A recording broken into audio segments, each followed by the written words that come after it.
Bark. All right, welcome to another episode of the Weekly Bark. My name is Jesse, and I'm your host. This week we've got Amanda.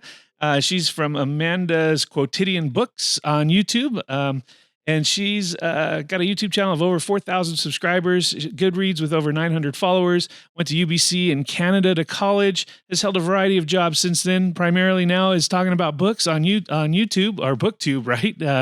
And so welcome to the show. Yeah, absolutely. How are you? Thank you. Yeah, I'm good. You didn't know you were going to have to learn a new vocabulary word just to say my socials, did you? No, I did not. And I like it. So thank you. So on your Goodreads page, it says you've read over 3,000 books. Is that true? Yeah, 100%. Probably more than that. I only started using Goodreads in 2012. So it's a complete mystery to the world and myself what I was reading before then. But it was a lot before then too. That's amazing. I've learned a lot from following you on YouTube. And one, I didn't even know there was a whole YouTube community on books and BookTube, right? And that's one of the things that I absolutely love about YouTube and social medias in general is that there's these little communities, these niche communities that you can become a part of. How did you find that niche community on YouTube and start Amanda's Quotidian Books? So I think I was watching the Vlog Brothers, which is a more general YouTube channel. This was back in probably 2013. And they mentioned, I think her channel is called like Sauna Books or Sauna Book. No, it's Books and Pages, and Sauna's her name. And so that was the first dedicated BookTube channel that I became aware of. And then from there it was like, are you joking? This is a thing. I will find everyone. I didn't find everyone, but that's kind of where it started. I watched BookTube for probably 2 years and was a creep on everybody's channels before I finally decided to start mine in October of 2014. So I've been doing for a long time now and enjoying it and having different eras to my channel. But if you have been in my life for long, you know that I can talk forever about books. And I thought that this would be a great way to offload my need to talk about books with people and not just to the same people in my, nuclear family all the time. So how long have you been on YouTube? Since October of 2014. So 8 years? 8 years. Something like that. Yeah. And how has that community grown and changed over that time?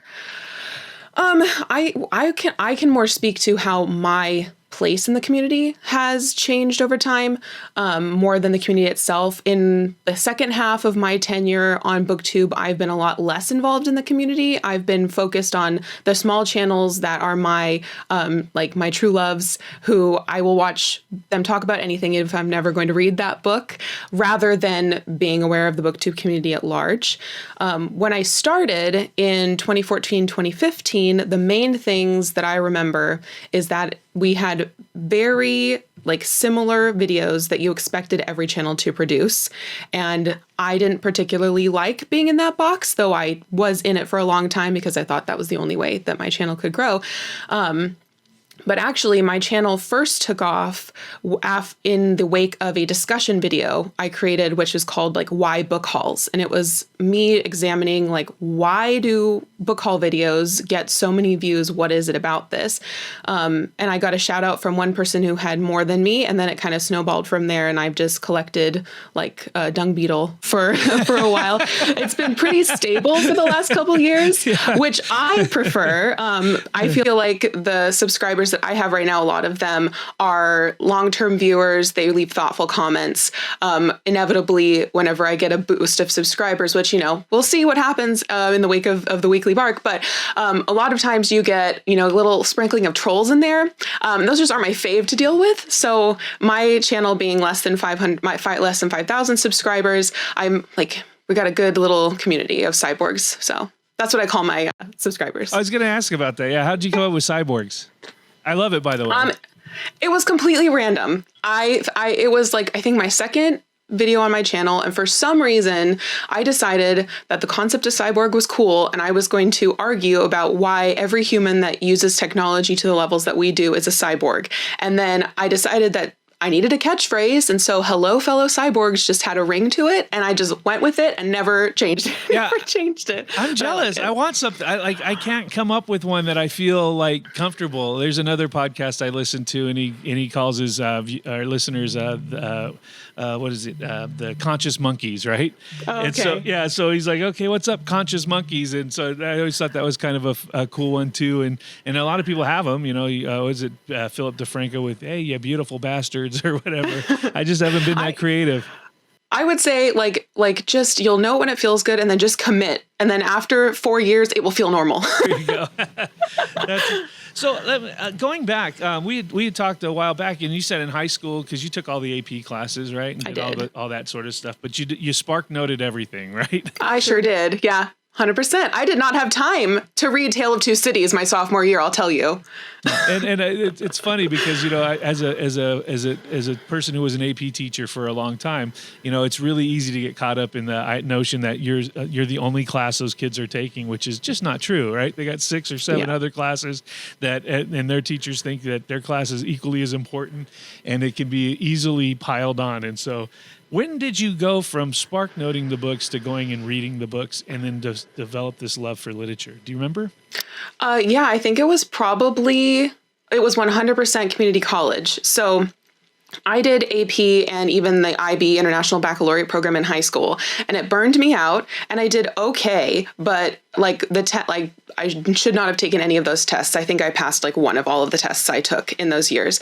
And so in consequence, I decided for that and financial reasons to go to community college. And so I then had the freedom to choose classes I actually wanted to be in. And I took the time to explore my love of literature outside of AP English that always made me feel like an idiot.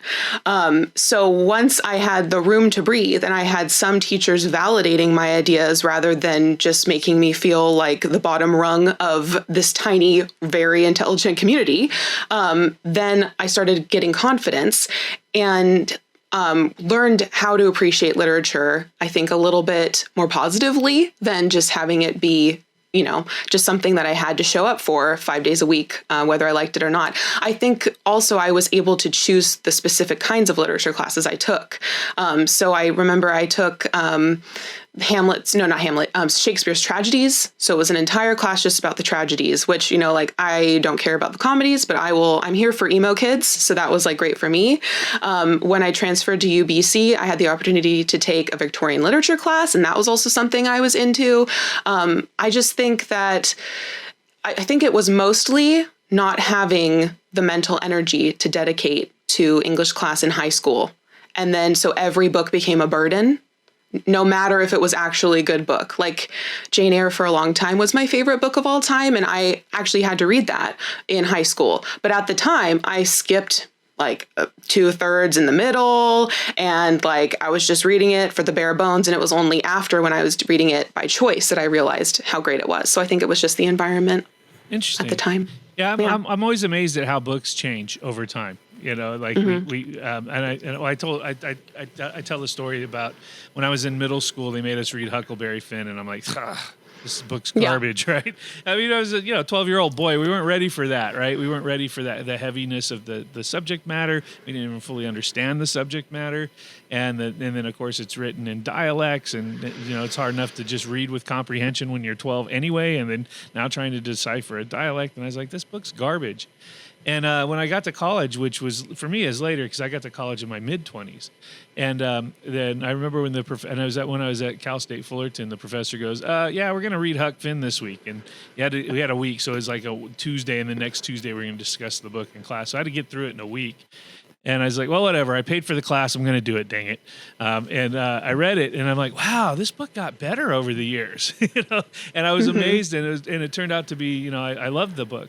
But I wonder how many kids we kill in high school education with books that they're just not mature enough to read. It's not that the books are, but then they carry that memory forever. Oh, Steinbeck sucks, or whatever. Shakespeare's awful, and all that sort of thing. Tell me about the comedies. What turned you off on the comedies of Shakespeare? Oh, I'm just an emo kid at heart. I just find that oftentimes humor in books just does not come across. I recognize it on the page and I think to myself, I should be laughing, and I never do. And so, whereas like I can totally get into the melodrama of like the ridiculousness that is Hamlet, which is one of my favorite Shakespeare plays, but also it's like, Hamlet, please, just one thing, do one thing for me. He never does, though. No, of course. I love that play. Like Macbeth and Hamlet are my two favorite plays. And I like them for different reasons. Because I look at like, I think one of the things that blows my mind about Shakespeare is I often joke, if you could only have one book and that you wanted to know all about the human experience, if you had the complete works of William Shakespeare, you have everything you need to know about the human experience. And I think it was really far-reaching for its time. For instance, in Macbeth, when the opening scene comes out, when the sergeant's all describing Macbeth on the battlefield, and he talks about how he's just without fear of death. He runs into the middle of this thing, cutting everybody down, finds this, enemy, cuts him open from his belly button to his chin, pulls out his entrails, cuts his head off, puts it on a battlement, and comes running off the thing. And the king's all, oh yeah, valiant cousin, worthy gentleman. I'm like, absolutely not. PTSD, psycho killer, right? But Shakespeare kind of hints at this stuff that it took us hundreds of years to get vocabulary for, but he knew about it. They knew about, like, he's describing PTSD to a T in that scene there, and nobody recognizes it. And that makes it, for me, in that play, is a lot of fun, because I also think that the weird sisters aren't really the evil people. It's the Macbeths. They're the evil people. First time we meet, Lady Macbeth, she goes, "Come, you evil spirits, unsex me here," right? I mean, you can't get more of a demonic prayer than that, right? And yet the weird sisters up front, who had like this premonition that Macbeth may be king someday. Anyway, I love that. I love that stuff. Yeah, I think, that was, I kept track when I was in college. I kept track of every single book that I was supposed to have read in high school. And one common thing that happened every year was there was a Shakespeare play every year. It was Romeo and Juliet freshman year. And the only way I got through that, well, actually, I think we might have read it completely in class, but I think trying to teach high schoolers Shakespeare, I think it encapsulates what I think a lot of English classes, and maybe it was just in my time, maybe they've improved, but what they're doing wrong, because as adults can appreciate, like, wow, in 1616, we had this idea already, we just didn't have the language, but kids are like, I don't want to have to learn another word that ends in TH. Like, I just can't deal with this anymore. And yeah, so I really like the comment you made earlier of like, how many kids are we ruining because we're giving them these highbrow texts. I shouldn't use that word, but these, accelerated texts when they're 14, and I hope that one day they will be teaching more YA books in English, as more quality YA books are being written, so that kids are seeing themselves in the pages, but then you can teach about metaphor, but it's in this cool, like, dystopian book rather than, Shakespeare. Absolutely. And I think that also creates a more relatable experience for the student teacher, right? And so it's like you're in something that's together, and then you can kind of narrow those paths where they're interested. Anything Marvel right now, you got kids' undivided attention. It seems like the Marvel franchise has kind of usurped all religions and mythologies in the minds of young people. They'll be able to tell you all about it. And then video game folklore. There's a whole lot of folklore in video games. Like my son, who's 6, he can tell you everything there is to know about Minecraft and yet have never played the game.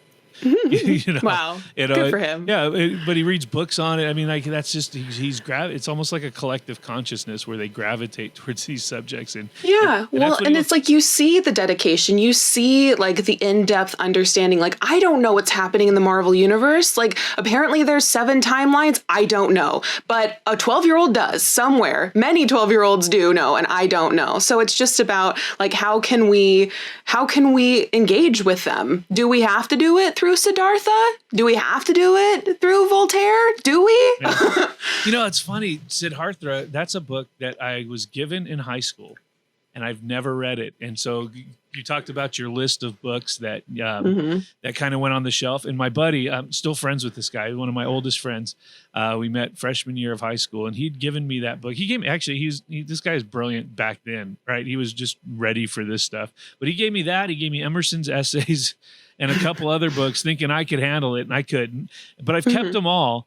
And I remember a couple of years ago, and when I say a couple, maybe 4 or 5 years ago, I read Siddhartha for the first time, and I'm like, this thing is mind blowing, but I would never have gotten that. And the part of that book that was, to me, was the most mind blowing is the end, when Siddhartha realizes he has a son and he wants him, to kind of, and teach him and impart all this wisdom to him.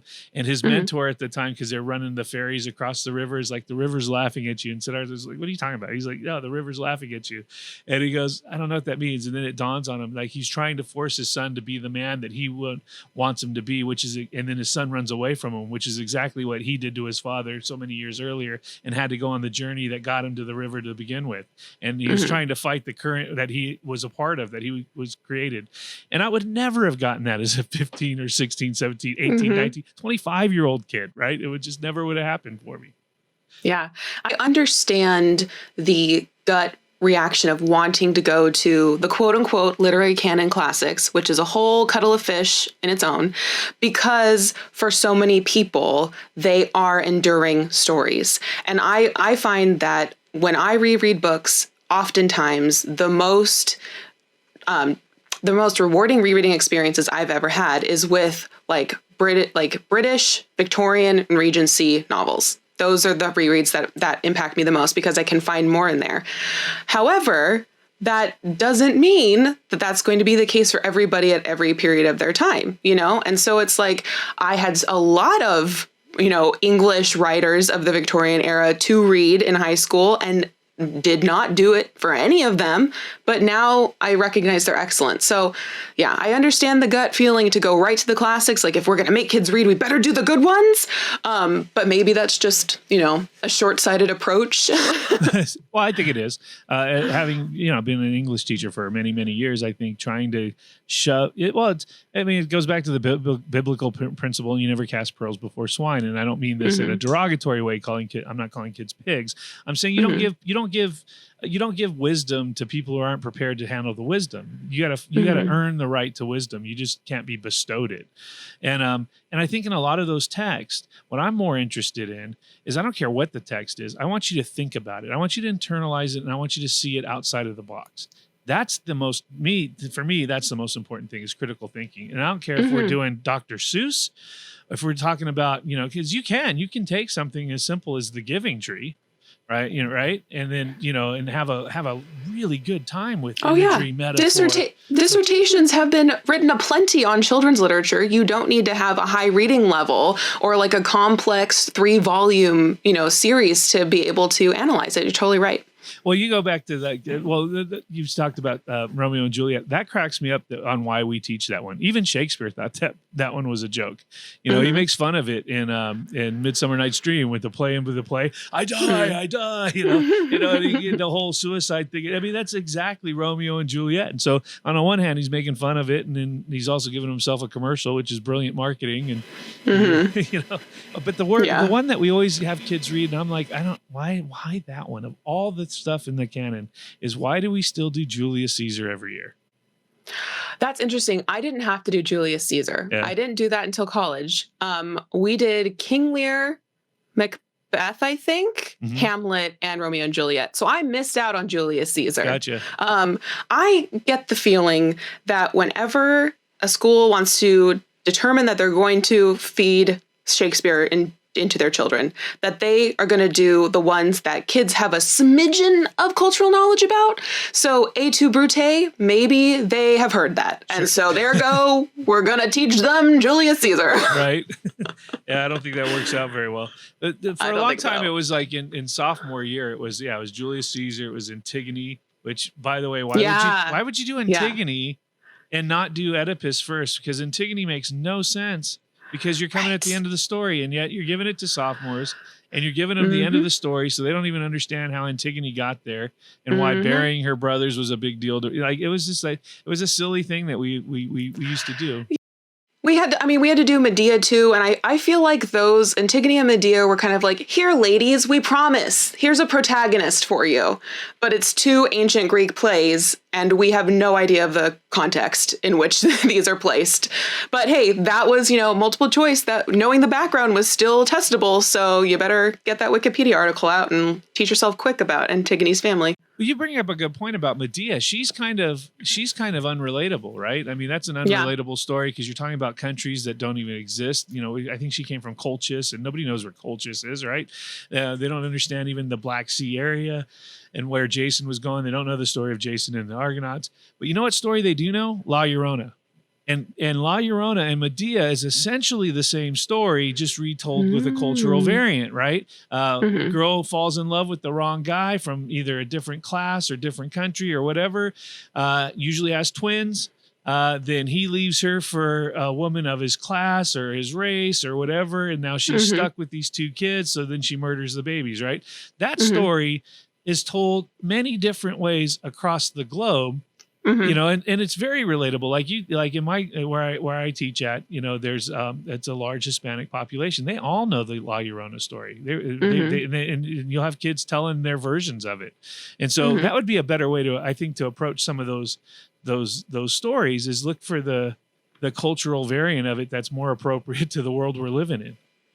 Yeah, I agree. And I think there is, I'm assuming that the reason why La Llorona is more, I'll say sexy today, even though that's probably the wrong word, is that it's kind of a ghost story, right? Like it's about a haunting. Like when I think of La Llorona, I think like, oh, we have a scary lady ghost and here's her horrible backstory. Whereas Medea, it's like big emotions, jealousy, look at what can happen, you know, but it's like, but we don't have the layer of cool ghost story on top. So you can teach, you know, if you, like you said, if you find like the interpretation that is going to add diversity or interest to what's being discussed, then it's just a win-win. All right, except you get the Deus Ex Machina, right, where she rides off on the dragons at the end of the Medea story, right?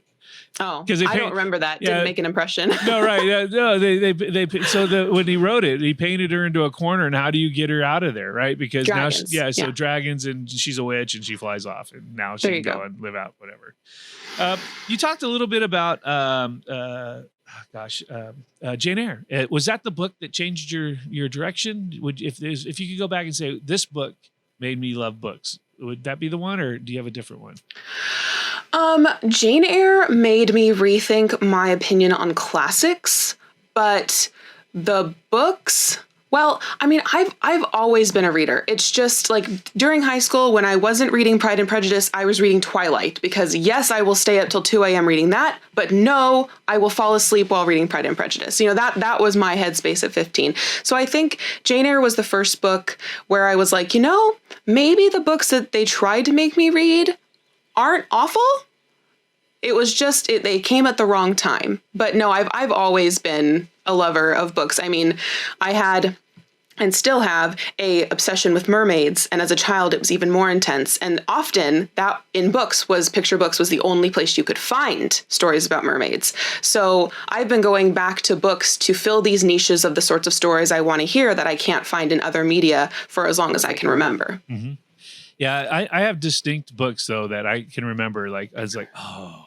Like the very first book I'd ever read cover to cover, and it was my mom. It was because we had to read it for school, and I was procrastinating. My mom literally locked me in a bedroom with the book and said, "You can't come out until you read it all." I was at a little desk with a little lamp, and I had to read it. And that was Mrs. Frisbee and the Rats and Him.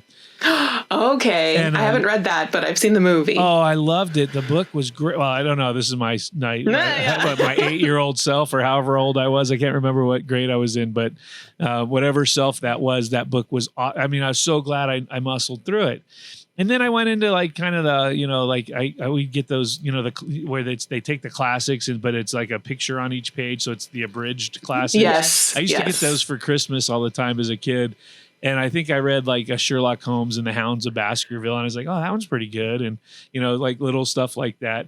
But then the next big book it's funny because as I go through my life, I can go, so the next big book was, I think, middle school, and it was The Outsiders.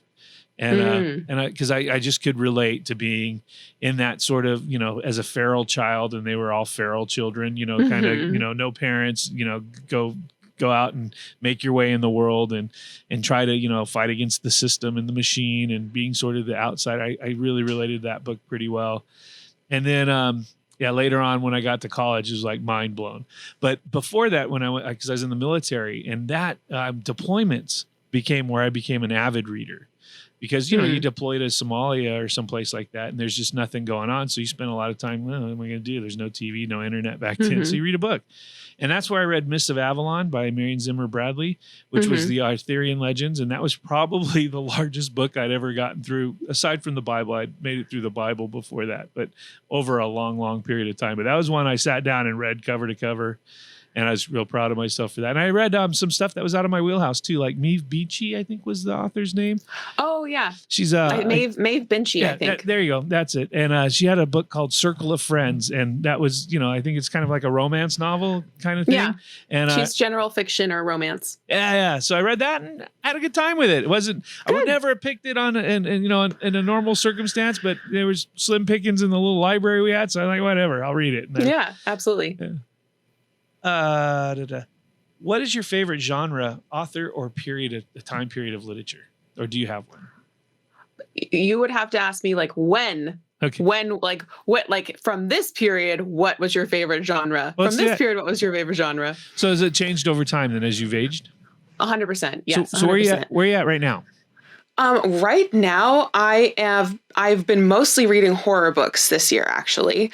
So that's currently my little obsession, though I feel like I'm about ready to go back to classic literature. I finished a Jane Austen and went right into another one. I'm currently rereading Northanger Abbey, so I feel like maybe I'm just going to continue on the classic literature train, but I can find appreciation for almost every genre. The only ones that don't really work for me are like political or military, nonfiction or fiction, but it's like, but other types of nonfiction I'm down for SFF, children's media, all sorts, not romance so much, occasionally, but I'm pretty much game. It just has to be what I call an Amanda book. My friends on BookTube, when they recommend a book, I'll go in the comments and I'll say, is that an Amanda book? And since they know my taste, they'll be like, no, that one's not. Or like, yes, that one is. So is Jane Austen then your favorite author then? No, no. She's definitely not my favorite author. I have not rated any of her books 5 stars, but I find the rereading experience really enjoyable. And it's really fun to talk with Jane Austen. I have a lot of Jane Austen lovers in my life. And the more I read, the more I read between the lines, which is a lot what you have to do with Austen. So I find her a rewarding author, but I don't have a favorite author. Right now, if you like tied my arms behind my back and forced me, I would say my favorite book is East of Eden, but I feel like that's kind of a year out of date, but I just haven't found anything to replace it yet. Sure. And with that, and you brought up a good point. I was curious about that. What makes it so, like when you rate, because I have a Goodreads thing account too, and I use that more just to kind of catalog the books I've read. And it always asks, do you want to write a review? And I always feel like, I don't want to write a review. And I'm always kind of a little leery of reviews because I think you're right. Books are kind of situational. And like sometimes I'll read a book and I'm like, that was a dud. But it was a dud for me right this moment. Maybe it wouldn't be if it was a different time, place. So sometimes I'll do a star thing just so I can kind of keep track of that. But I always kind of am leery on that. And it's really random if I'm putting a star thing on there, it's just kind of like, that was pretty good. That was a little better than pretty good. That was awesome. I enjoyed that ride. And then that's kind of my 5, 4, 3, right? Well, what's a 5-star for you? What makes a 5-star read for you? So when I started tracking my reading and thinking about star ratings with Goodreads, they kind of, at least when they started, they labeled their star ratings. So 5 was I loved it. 4 was I really liked it. 3 was I liked it. 2 was it was okay, and 1 was I didn't like it. And so I would use those like word descriptors would be how I would rate books. So if when I was talking with a book, if I was saying I really liked this, then I knew that was a 4, not a 5-star. So from then, now that I'm using Storygraph, which is another online reading tracking system, they allow you to do quarter, half, and 3/4 stars, which at first I was opposed to, but now I love it. So now, I've kind of fine-tuned my star rating. But to answer your question, what is a 5-star book? A 5-star book is a book that I perceive has rereadability factors. It's a book that hits some of my buzzwords or touches on the themes that I find really resonant. Oftentimes, a 5-star book has to have some element of psychology or character introspection because that's my jam. Oftentimes, 5-star books will make me cry, or they'll have an element of like grief or tragedy in them because that resonates. That's one of my buzzwords. But most importantly, a 5-star book has to be a book that is easy for me to read, something that I'm not going to, I'll watch another YouTube video, or, I don't feel like reading today. If there's any sort of hesitancy in my picking that book up, oftentimes it's never going to be a 5-star at that point. It's possible I could reread it and love it then, but if the reading process is not smooth and enjoyable every time I go to sit down, then oftentimes it's not going to be a 5-star for me. Awesome. And then, is there any books that you've rated as a 5-star in the past that you would downgrade now? 100%. 100%. Yeah, I did in 2020, I did a huge project on my channel called Hindsight is 2020, where I wanted to reread 50 books. And I succeeded. I did that. I reread more than 50 books that year. And there were like half of, or maybe a third of the books that I wanted to reread were books that I knew I was going to demote, but I wanted to reread it so that I could justify why I knew my feelings would be different. A third of the books were books that I thought might get upped in their star rating, and that happened a few times, and that was the most rewarding experience. But yes, I 100%, I no longer mourn 5-star demotions. Now I just say, okay, I've grown, cool. What's the next 5-star? Now, do you buy all your books, or do you get them from the library? How do you do that? When I first started in the BookTube community, that collector mentality was really important. So I was buying almost every book that I read. And I think I also had an Audible subscription at that time. So I was also buying audiobooks. But as the years have gone on, I've been buying less and less. And actually, in the last couple of years, I've been struggling with bicep tendonitis, which means holding books sometimes is physically painful. So I've been relying more and more on audiobooks. And because my library systems through Libby and Hoopla have such a plethora of audiobook options, I only buy audiobooks now if I cannot get them anywhere.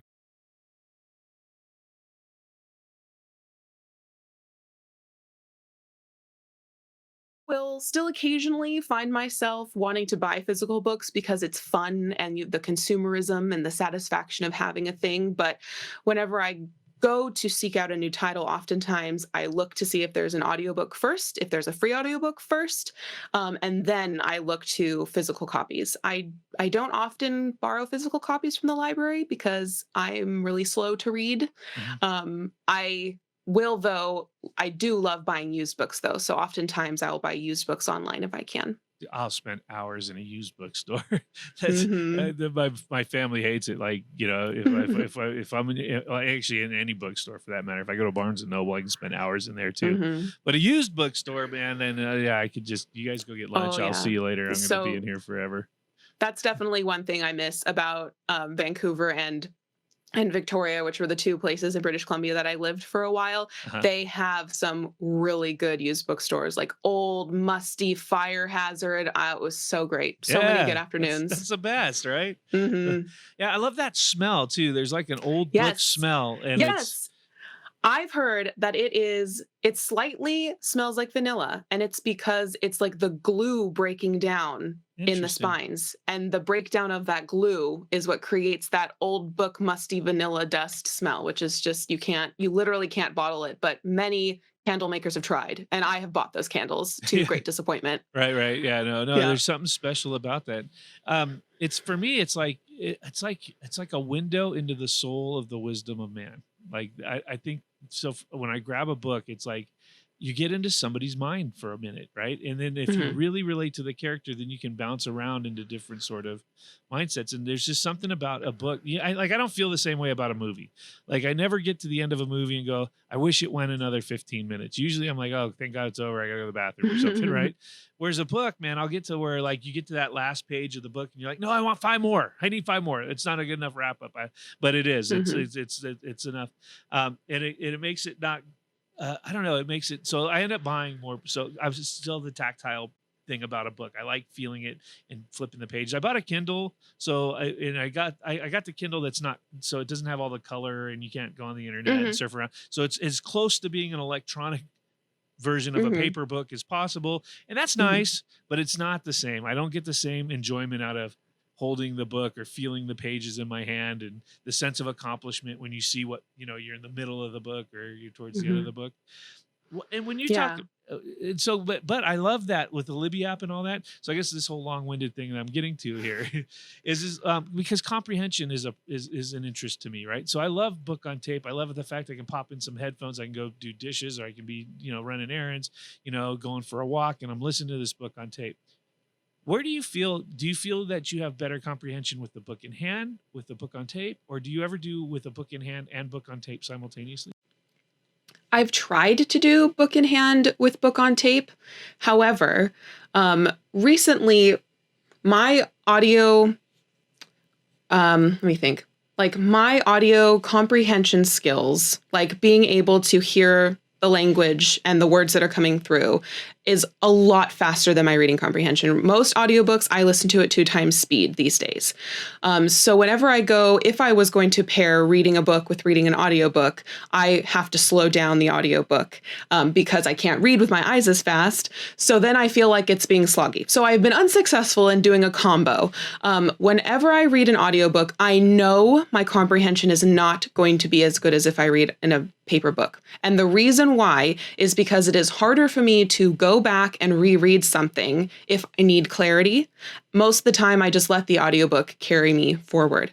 However, I truly love reading nonfiction on audio. That is one of my favorite things. If I want to read a nonfiction book, if they have it on audio, then 100% I am only going to be reading it on audio, because a lot of times with nonfiction, it can be a little bit more of a clunk or a slog to get into it. The writing style doesn't have to be as approachable or as readable, depending upon the nonfiction that you're reading. And with an audio, it sweeps me forward through the story. I'm not getting hung up on details. I'm not sitting there trying to memorize dates, and I just let the information wash over me in like its totality. And I will absorb whatever I'm going to absorb. But if that experience was good enough, I will go back and read the paper book and actually get in with those nitty-gritty details and really enjoy it. I think that there's something really collaborative about reading a book with your eyes, either on the ebook or on an e-reader or in a physical book, because you get to decide what pace. You get to determine how that person says that thing. You get to make up a little scene tangentially, and then you're like, oh no, I got to get back to the real book. I spend so much more time reading physical books than I do audiobooks. And that makes each experience really individual and really special because I was part of making that an actual thing in my brain. However, I have found that some of my most enjoyable reading experiences have been through audiobook because some of these narrators just bring characters to life in ways that I know I could not have done ever for myself. So it's like, it's not perfect. It's a mixed bag. If I want a wholly enjoyable experience with less effort, I will go for the audiobook every single time. If I know that I want to dig deep and I want to reread this book carefully, or I want to read it carefully the first time because I think it's going to be important, I will read it with my eyes. And you get to mix and match. One of my favorite things is rereading books on audio that I read physically the first time and just seeing how that experience is different now that you have this mediator of a narrator. It's also fun to do it that way. Oh no, I love that. Yeah, one of the things I do, you nailed it there. There's been several audiobooks that I've read, and the person that they hired to be the reader was fantastic. The first one that came to mind, and I can't remember the actor's name, but he's a famous actor, and it was Ralph Ellison's The Invisible Man.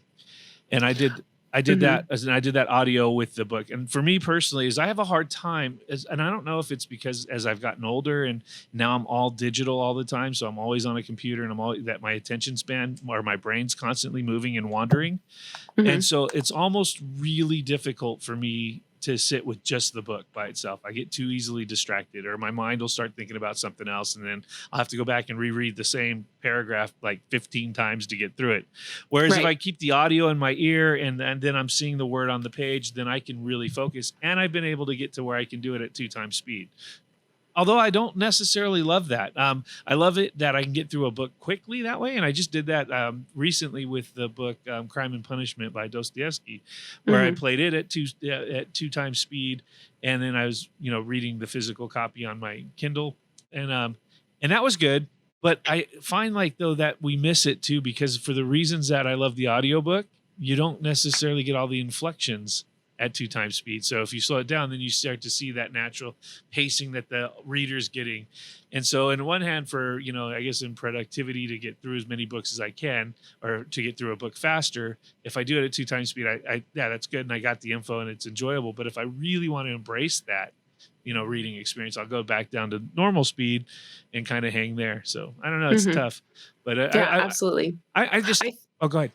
No, I was just going to say, I think that narrator you're talking about was Joe Morton, if I Yeah. remember correctly. Mhm. Yeah, that's something in regards to listening fast or reading as quickly as possible. That's something that I've really been thinking about for myself and my own personal reading journey for the last, I would say at least like 5 years. I've read close to or exceeding 100 books a year. Mhm. And for me right now, or for me last year and the years before, that felt like a very comfortable number because I didn't want to have so low of a number that it's possible that I wouldn't get enough books that I actually enjoyed throughout that year. And so for me, 100 felt like, okay, if like, even if 5 books are 5 stars, at least we've got 5 stars. Rather, if I only read 50, maybe I would have had none. Mhm. But the more that I work at my reading and treat it not only like a hobby, but also as something that I have to do, Mhm. the more I question, like, why this breakneck speed,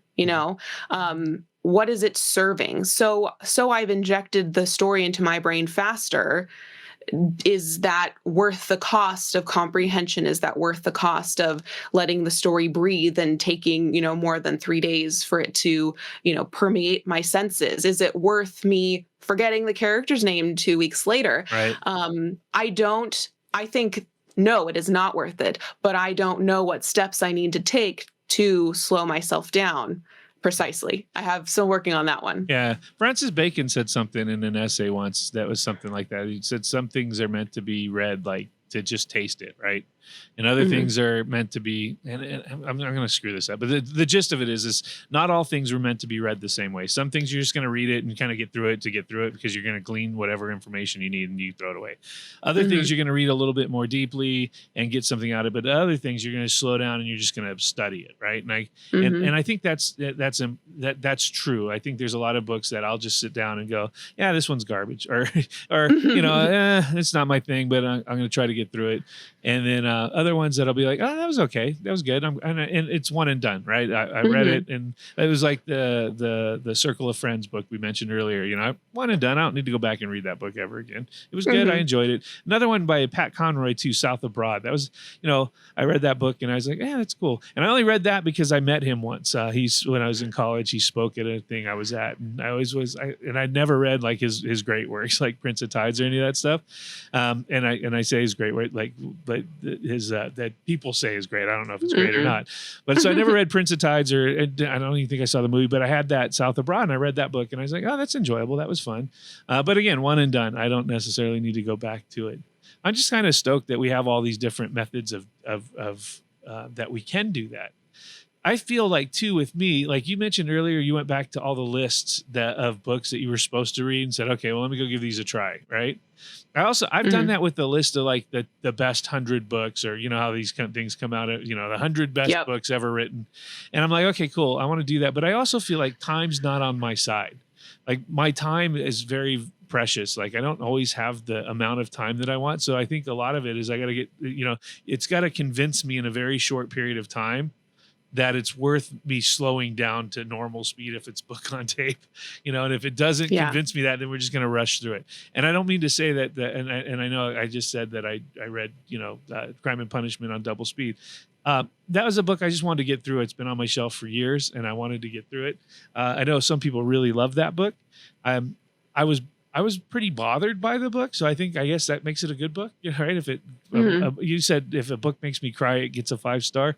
Like I've never really cried reading a book that I can remember, and maybe I have, but I've cried retelling the story of a book. And that's always embarrassing to me. Like retelling a story, especially if I'm in a classroom, and then you start to then I start to well up in something, and I'm like, oh man, the kids are gonna have a field day with this one.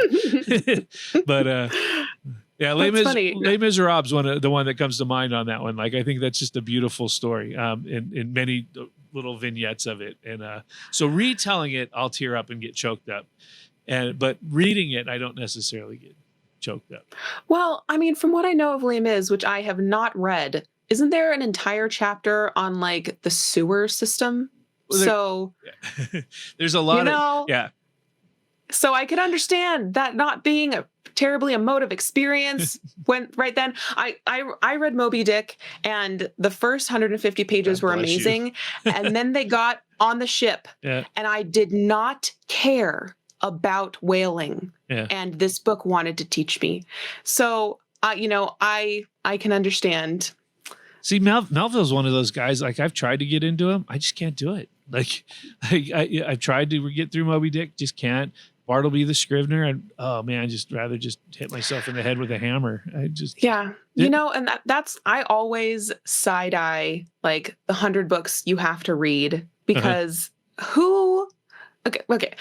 because I think that that list does not exist. Like 100 books that you, Jesse, have to read, that list does exist. And I implore you to find that list for yourself. Mm-hmm.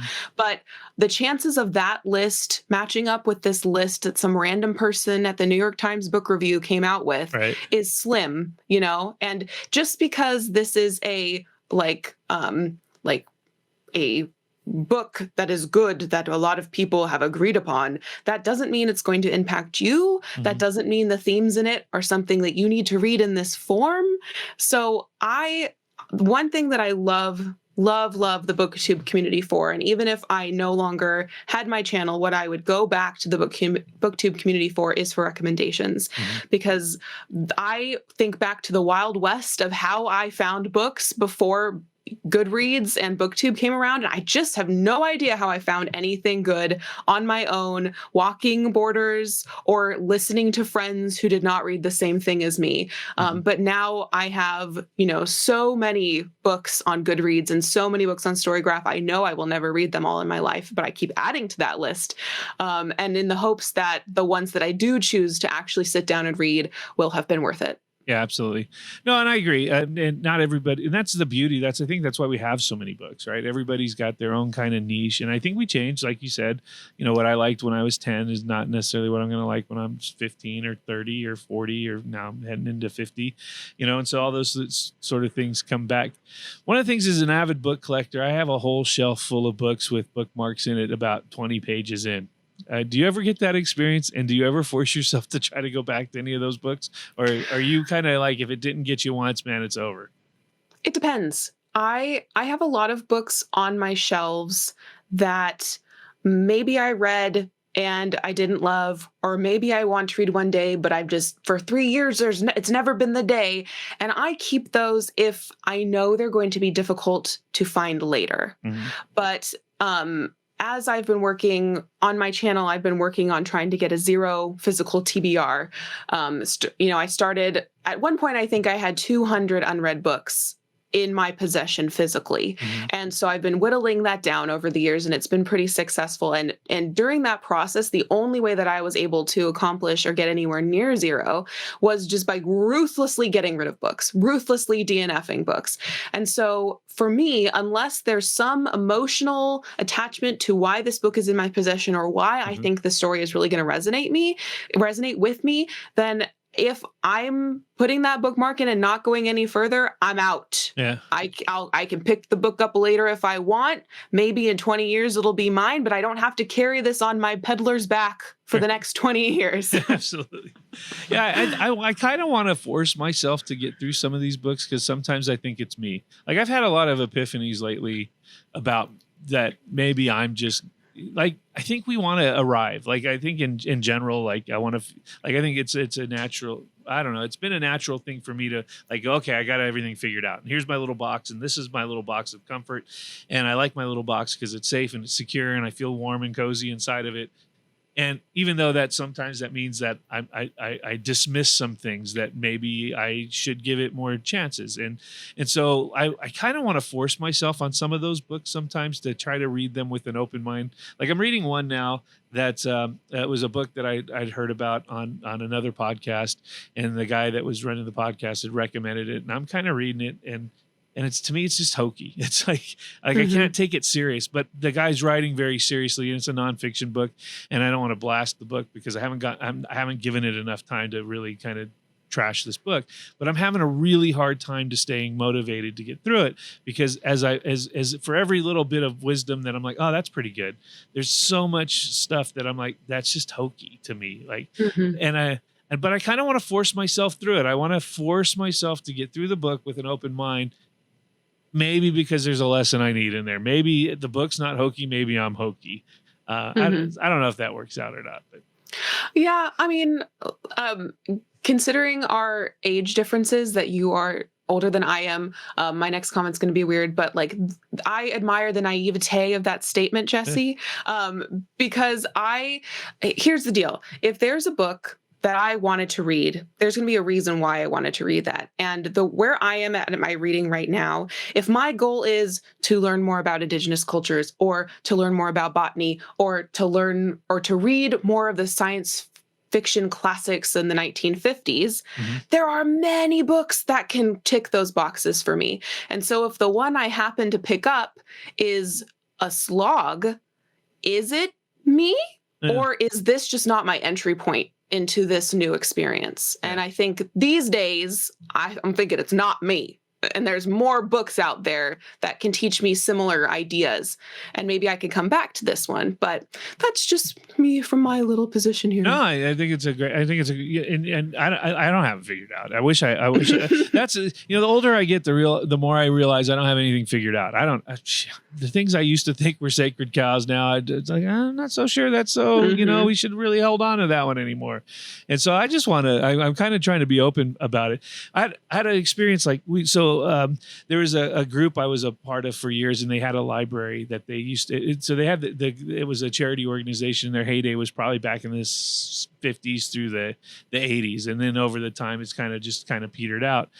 But back in the day, they had this really large library with tons of books, and people would come and check them out and all this sort of stuff. And so anyway, the building that it was in had gotten sold, so everybody boxed up all these books and threw them in storage. And then so years later, we're going through the storage, and there's all these books, and they're like, yeah, we're just gonna toss them. I'm like, oh no, you can't throw away a book, right? And I'm like, so I went through and I took there were thousands of these books. And but a lot of them were period pieces that were written that were like bestsellers in their time, that came out in the 40s and the 50s, and it was the whole wrench. So I got a book. So I got some gems out of that. Like I got a book from like 1864 that was on the shelf, and I'm like, woo, that's nice, And then and a bunch of other ones that kind of that were old like that, and so that was nice. I got a second edition of To Kill a Mockingbird that was in that library, so that was pretty cool. And then, but then a lot of them were just, books that had come out, in the like 40s, 50s, 60s ish time frame. And they were popular books in the day. And I was like, well, I wonder if there's any value to these things. And so I started Googling them, and there's no value. It was like they had their time. They were specific to the culture and the time that it was. And it was kind of like, the shelf fillers of Barnes and Noble back in those days, although I guess back then it might have been B. Dalton or something like that. And it was important to that generation of people in that headspace, but there was no literary, whatever that means, value to it in a modern sense. And like the authors were long since forgotten. Nobody's talking about them. All their works are mainly out of print, and then there's just no resale value for any of these things. And it was like, and I was like, wow, that's kind of a tragedy. And yet it's beautiful because that gives every generation a voice, and every generation the ability to sort of write their experience. And it may not ever go anywhere beyond that. It's because we talked a little bit earlier about the top 100 books.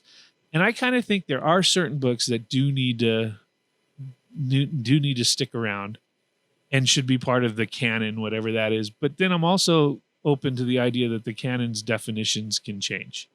But I don't know. I think that's important to like certain books, like if they speak on a sort of universal level, I think that's important to keep those ones around. hmm I think a lot of books that are currently on the canon, though, Mhm. would say that that's exactly why they're on the canon. But a lot of these books are, from one specific sort of point of view, maybe a second sort of point of view.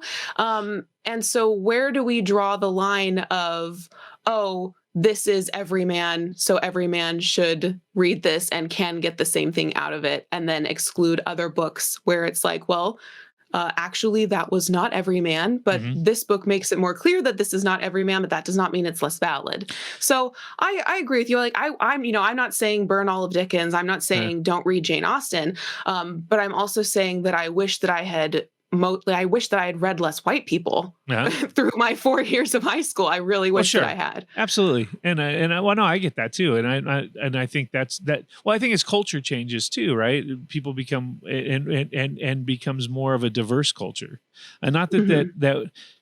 uh, I don't even know times are Well, definitely different. Like we live in a different America than America 200 years ago, right? Or yeah. even 50 years ago for that matter. My childhood, the way I grew up, is so radically different than the way my son is going to grow up. Mhm. And that's good. And as that culture changes, which all cultures do change over time, then yeah, you're right. You're going to look back at some of those books in the canon and go, that no longer represents this culture or the everyman of our current culture. And then absolutely, that's a valid argument to have. And then maybe we dump that one and we replace it with something else that's more in line with what our cultural values have become. Well, and frankly, what is the value in having a quote unquote everyman text? I think that when I read now, Hmm. I want to experience things that I will never be able to experience myself, whether that's being a marine biologist or whether that means being a Black woman in the antebellum South.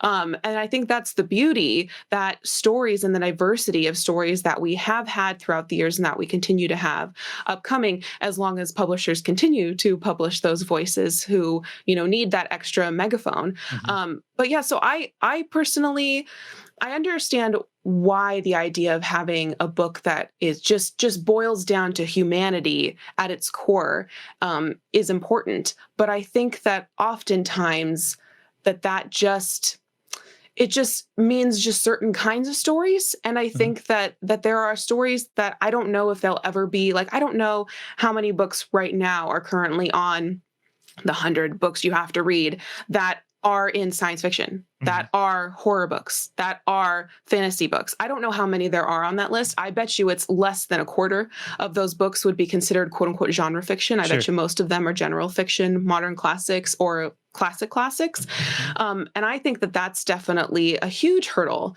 that we need to get out of. I mean, science fiction stories were a joke for a long time. Right. It was like, oh, you're reading comics, you're reading science fiction Right. stories in Weird magazine. Like, what are you, 12? Right. And now we look back at, authors like Bradbury and Asimov, and it's like, oh, masters of their craft. Right. Right. So we're just constantly catching up to what society at large deems like appropriate or studyable or admirable. And I just want people to just like loosen up, just Yeah. like read widely.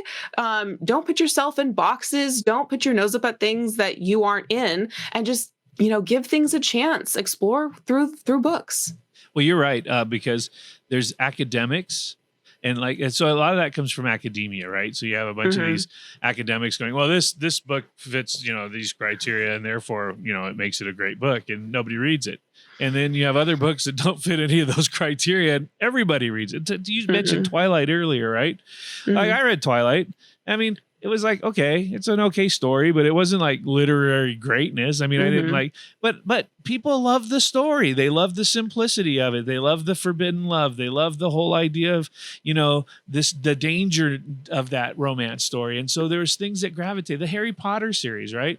People hmm gravitate towards those stories and these sort of genres. I was listening to another podcast where they were talking about the Lion King, right? And how the hmm Lion King is really, and what they were positing is that the Lion King is really really just the retelling of the old ancient Egyptian mythologies, of Seth and Set and Horus, and where you had the evil brother I've that heard wanted. that it's a retelling of Hamlet. No, it is. It's 100%. Well, they didn't. But again, these people on the podcast were more in your age group, and they probably never read Hamlet and had that experience, and so they didn't have. But you're absolutely right. But Hamlet's a retelling of Amleth, which was an old, there you go, story. But beyond that, and the funny thing about Amleth is you just take the H at the end of Amleth and you move it to the front, and you got Hamlet. But he was not subtle. No, not at all. No, it's a direct ripoff. Well, I was talking with another guy on one of my podcasts, and he made that mention that in Shakespeare's day, they weren't trying to be the original storytellers. Right. It wasn't the struggling artist like, oh, I've got to go. Is it Shakespeare in Love where they're in the middle of like rehearsal? And he's like, I have to go write a poem. And he runs upstairs. That's such a Victorian idea. And that sort of, the romantics, like the Percy Shelley, the Lord Byron, that's where you get the sublime. Yeah. Well, that's where you get the struggling artist. I'm going to create this massively original piece of art that nobody's ever done ever. And that's just utter nonsense. These stories, we tell them over and over and over again, whether it's the biblical Cain and Abel, whether it's Claudius and Hamlet, killing each other, whether it's Set and Horace. It transcends culture, it transcends time, and we put cultural spins on them. We put, these things as we retell them, versus La Llorona, Medea, all these sort of things. But the general concepts of these stories, they're forever. And so you're not going to really come up with a new one there. But what you can do is tell it in a new way, in an exciting way, with a different group of people. Maybe you do challenge the idea of the patriarchy in a story, and you retell Hamlet where it's two sisters or something. You can do all that stuff in art and have fun with it. And I think that's beautiful too, because as societies grow and progress and as culture changes, then society is going to be more open to those kinds of things, and people are going to gravitate towards it. They're going to love it.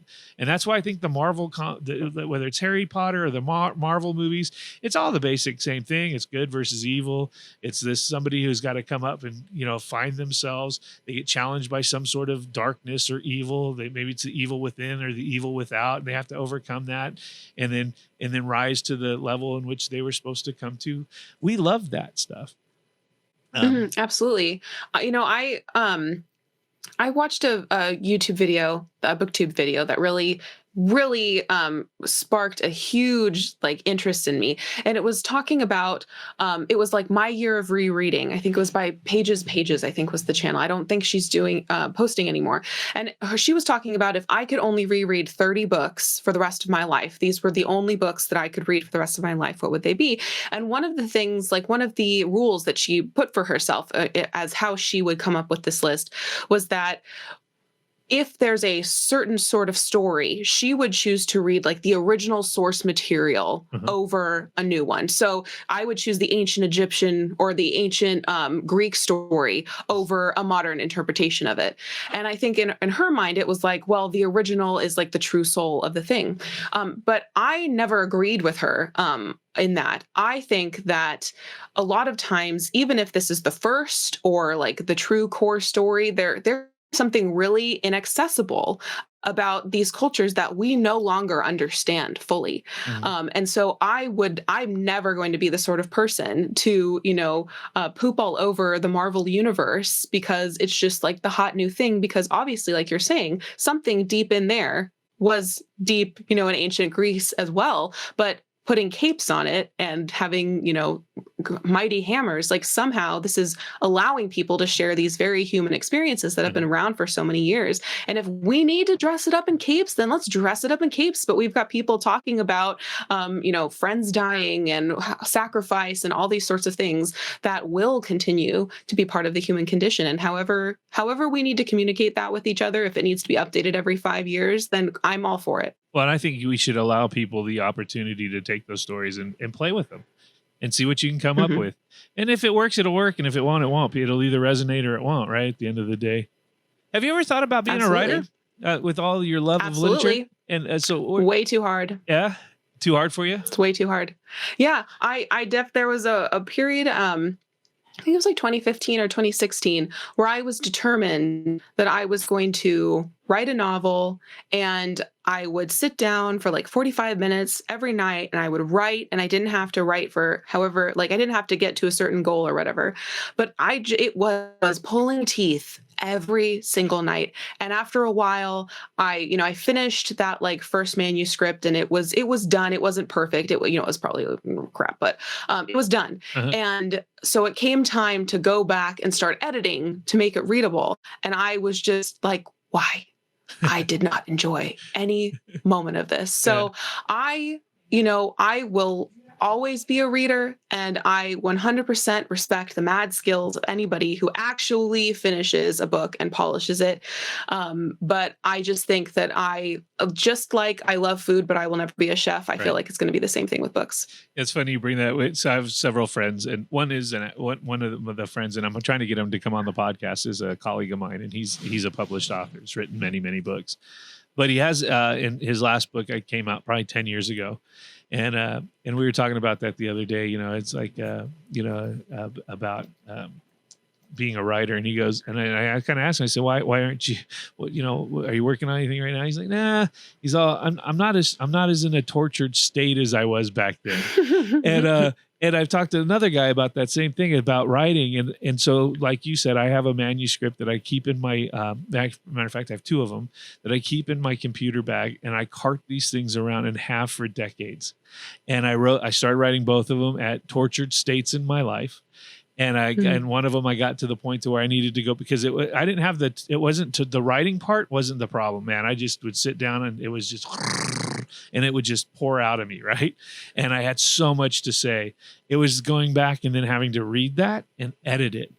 And I just have and now I'm in such a different headspace. Like my life's great, and there's no torture anymore. And like I've gotten rid of that pain, and I don't feel like I have to get this out. And so now my art, I still want to create art, but it's in a very different sort of way. And again, I enjoy the reading, but I think eventually I'm going to have to go and just finally say goodbye to those manuscripts and burn them in the backyard and just totally be done with that, instead not carry them around in my case anymore. But yeah, I think that every single person has at least one story to tell that could be a book, but they don't all have to be. And I think, for me, it was a really enlightening experience to know that just because I love one aspect of a thing tremendously, it doesn't mean I'm going to love all aspects of that thing. Right. And just to be at peace with sometimes just being the critic and not the creator is not the end of the world. If being the critic, as amateurish as I do it, is the most enjoyable thing for me. So, yeah. Yeah, no. We gotta have. The audiences. I think it's a symbiotic relationship. I really do. I think you have the writer and you have the reader, and you have that sort of, and it's almost voyeuristic, right? You're like the author is giving us this sort of intimate window into some other world we're not a part of, and then we get to be the voyeur and go into it for a while, walk around without any of the dangers. Right. Like that you were talking about, you're in the horror genre phase. And I went through a whole time where I was in the horror genre phase, and I read almost everything Stephen King had written, and John Saul, and the guy from Newport Beach. What was his name? Anyway, I don't think I know. But yeah. Anyway, I read all these books, and I went down that place, and then I kind of just got, okay, that's enough of walking in the world of tormented souls and tortured, minds and psychological despair, and so I kind of got out of that. But I'm heading back. Well, hey, before we wrap up here, what's the future for your Quotidian channel? What do you see there? I have no idea. I have no idea at all. I think for a while, my channel has been something that I've continued to do because it isn't too hard to do. But I was recently rewatching some of my old videos, and I just looked so much happier in them, and I was so much more excited in them. So I think my main goal with the channel is not just to continue it for the sake of continuing, but somehow find a way to recapture that exuberance that I had not too many years ago, but that I haven't felt has been with my video making. So I think finding joy in my channel is going to be the main like thesis and journey for the next while. That's great. You think about expanding the content a little bit then, or are you going to kind of stick to it? I don't know. I don't know what you mean by expand the content, but I think maybe exploring the sorts like crafting channel or something. I don't know, some other content. No, I don't think I'm going to go outside of books, because books still are my joy, but I think it's just find a slightly different way to talk about them than I have done. And I think just maybe being creative with the sorts of videos that I make around books, rather than feeling like I have to be making a certain sort of video. I think, my channel started originally as like a way to chronicle my reading and also engage with the BookTube community. And I don't know if I want my channel to chronicle my reading in the same way that it has done. I think I'm kind of at the point where if you want to know what I'm reading, then follow me on Goodreads and Storygraph. But if you want to hear what I think, then come to my channel. Awesome. Oh, and that brought up a good point. Where can people find you? Oh, yeah. So on YouTube, it's Amanda Quotidian Books is my channel name. On Instagram, it's also Amanda Quotidian Books. I don't post there very often, but it's possible I could restart. So you can enjoy there. And then Goodreads, I think it's Amanda Quotidian Books as well. So you're welcome to find me there. Awesome. And I'll put links to all of that if you're watching this on YouTube in the little bucket down below. And if you're listening to it on Spotify or one of the podcast stations, you can hit the weeklybark.com and I'll have a link to all of her stuff under this podcast there. Well, hey, thanks for coming in today. I've really enjoyed the conversation. I hope we can do this again sometime. Yeah, absolutely. Anytime you want someone else to just blather on for ages about books, you know where to find me. Oh, that's my thing, man. I was an English major in college. I love books. And it's hard to find, it's hard in a normal world, not a normal world, but in like your natural setting, right? To find people who will love books the same way. Most people are like, oh, just shut up. Let's go watch a movie or whatever. But once you find those capital R readers, then you're just like, yes, forever. Yes, you and me. Exactly. I got to get better. Like I need to maybe post something in that BookTube realm or something, but to get out there and reach out to that community, because I think that's a cool community. As long as you're having fun, then just post whatever you want. Awesome. Well, hey, thanks for coming in. Don't hang up yet because we're going to have to finish the upload, but I'm going to go ahead and hit the stop recording here right.